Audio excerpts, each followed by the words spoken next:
welcome to my channel. I'm Tiffany, a retired librarian turned homeschool mom. Hopefully you can hear the 6-year-old in the background. Nonetheless.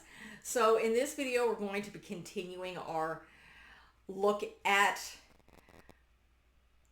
monsters of the Christmas time. So in this case, it's the Mari Lwyd. This comes from Wales. Now, similar to the, I can't remember, creatures that I cannot remember that I just did this on recently. All right, I will remember it throughout. But many of the other creatures that are brought up, this is not ancient no matter what people think. It does not come from old Celtic traditions.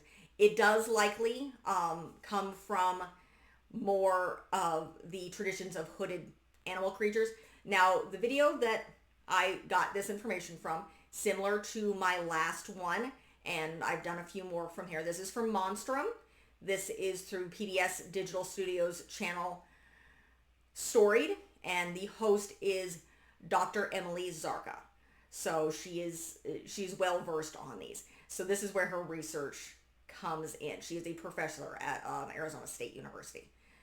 But nonetheless, so this, it traces its way back to more common hooded creatures throughout the British Isles.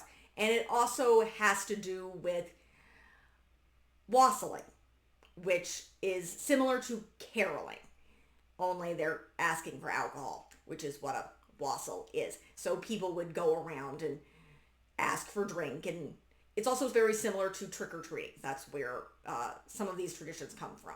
So with the Mari Lwyd, which is essentially, it's a horse head that's decorated.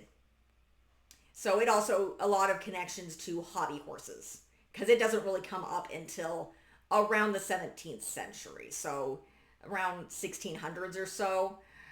So it's not that old, but it's a very, very decorated horse skull that comes around and speaks in rhymes and knocks on the doors, and it's all fun.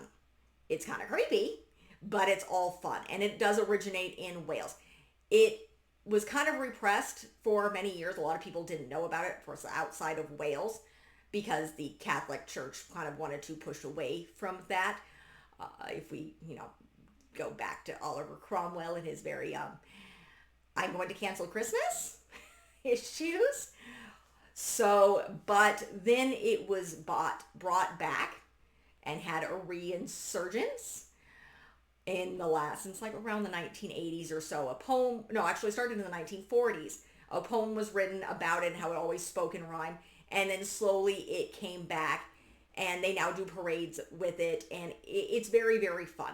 Again, it's not that old, but it is connected to the wassailing tradition where people go around singing and acting things. And it's either my child or my cat who's trying to get in the door because they want to be annoying. But nonetheless, it is a fun kind of Christmas tradition, even if it's a little weird because, again, horse head. But, it's a horse skull, not a horse head. I don't know what's creepier. But nonetheless, it's connected to hobby horses and wassailing. So this is, how long is this video? Let me double check here. They're not very long. So yeah, it's about almost 12 minutes, 11 minutes and 47 seconds. So of course, this is PBS Digital Studio, so it is very accurate. So it's a fun video, particularly to do around Christmas times, or if you're looking at mythology.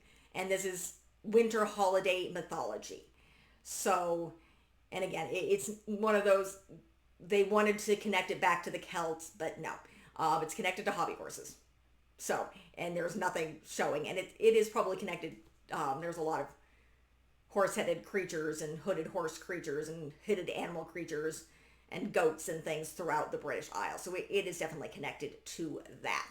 So if you like what you see, be sure to like and subscribe. I think I have at least one more video on one of these creatures to do, and then we will be moving into history for next year, where we're going to be looking at U.S. history, and my child is trying to get in. So again, if you like what you see, be sure to like and subscribe, and I will see you next time. Thank you.